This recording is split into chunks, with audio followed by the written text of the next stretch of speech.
Спасители на вода ќе ги обезбедуваат охридските плажи од 1 јули, но само на капалиштата пред големите хотелски објекти кои имаат плажи. Тоа значи дека само 10% од плажите на охридското крајбрежје ќе бидат целосно безбедни, информираат од Црвениот крст. Годинава грижата за безбедноста на капачите на плажите кои немаат концесионери би требало да ја преземе локалната самоуправа исто како и лани. Но досега општината се уште нема договорено ништо, иако капалиштата веќе се полни со капачи. Препораката е слободните плажи да ангажираат патролни служби, бидејќи токму таму има најголема фреквенција на луѓе.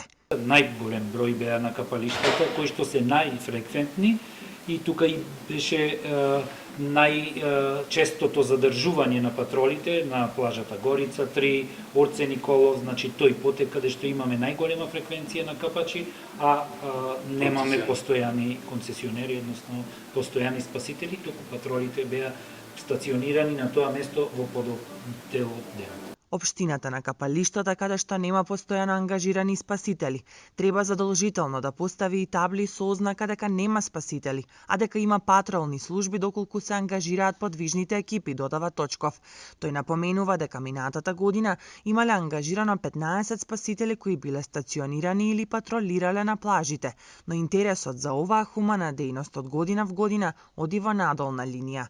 Вистина имаме проблем со бројот на спасители кои што сме го имале пред 5 години 400 и кусур, сега е двоцифрена бројка на спасители која што ни е на располагање. Затоа се и овие обуки што ги организираме пред почетокот на сезоната, но генерално е проблем на младата генерација да се занимава со некои вакви хумани, благородни професии кои што на крај крајева се и платени. Конкурсот за обука на спасители на вода е се уште во тек. Младите на возраст од 18 до 35 години имаат крај рок на пријавување до 15 јуни.